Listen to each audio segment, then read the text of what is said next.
话技术水阁好，国情解说两句啊，含你做参考。解说，解文说理。好朋友，这两天啊，阮电视台一寡同事看到我拢忧头甲面，问讲国情啊，你是安那？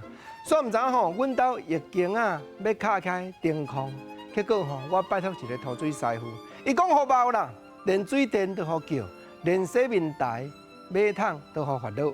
结果伊做到一半，煞甲我放讲，这句放讲，社会有咧讲，毋过书店差无。咱知讲国情头拄我咧讲，四头好包的人做到一半前甲你放咧。安尼就是叫做放讲，到底汉字要安怎写？我即马嘛搁咧研究，用这两字来做代表。毋过社会确实常常人咧应用哦，这毋是国情家己编的哦。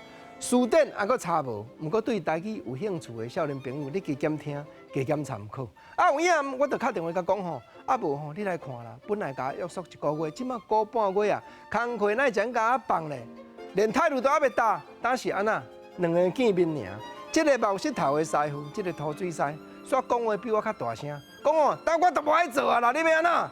我讲吼，但是大，你唔通行行。这句行行，原来书典拢差无，毋过社会人咧讲，行行解说，就是讲话真红声，颔棍筋真大条，因为这个行本身就是讲行的意思。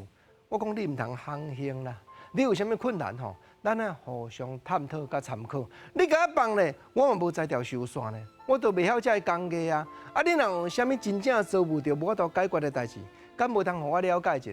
啊，国情啊，我甲你讲啦，我即马吼欠大条的，吼你欠大条的哦，欠大条的啦，无在条做你这个小石头啦。你着要互我时间吼，互我出来去爬山一下啦。讲了一句爬山，我那字典差无哦。毋过社会人常咧讲，爬山就是啥？